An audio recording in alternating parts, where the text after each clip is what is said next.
vous êtes en face de nous, mais bon, c'est comme ça. J'aurais préféré qu'on puisse débattre différemment, mais vous étendrez peut-être des choses qui sont pas forcément très agréables, mais bon, vous comprendrez que dans notre rôle d'élu d'opposition, c'est aussi de faire part d'argumenter dans nos positions. Donc moi, je suis défavorable aux deux délibérations, donc à la municipalisation de l'école de musique, pour plusieurs raisons. Première raison, je pense que même si j'entends ce qu'a dit Monsieur Voilet, c'est un nouveau projet qui est insuffisamment maturé, pensé, débattu. Je pense qu'on a toujours le temps de faire les choses, considérant que notamment les avis des élus d'opposition sont quantité négligeable. C'est un beau contre-exemple de démocratie, de transparence, notion dont vous vous vantez régulièrement. Deuxième raison, les tarifs sont prohibitifs pour des familles de la classe moyenne, de mon point de vue. Que dire de son accès pour des Grabellois avec des revenus modestes? Est-ce que vous pensez que des enfants de familles de la classe moyenne ou avec des revenus modestes peuvent avoir accès à ce type de prestations analogues parfois donc au montant proposé par l'ancienne école de musique associative?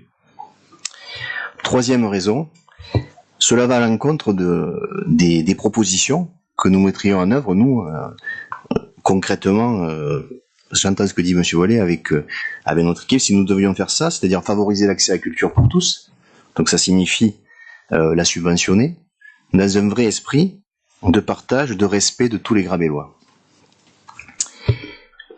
Quatrième raison, ça démontre aussi votre problème de choix budgétaire, ainsi que vos difficultés, quoi que vous en disiez.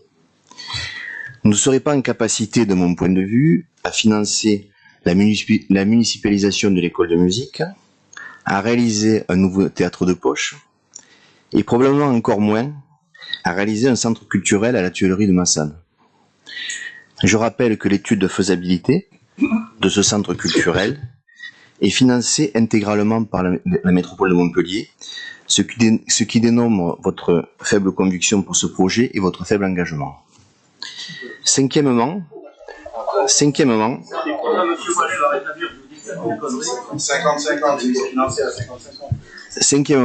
faudrait que vous fréquentiez un petit peu plus Grabel, vous seriez au courant.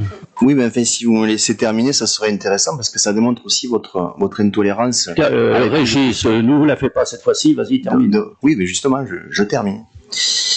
Donc, si on va un peu plus dans le détail, vos différenciations tarifaires n'ont pas de cohérence, tout comme votre projet.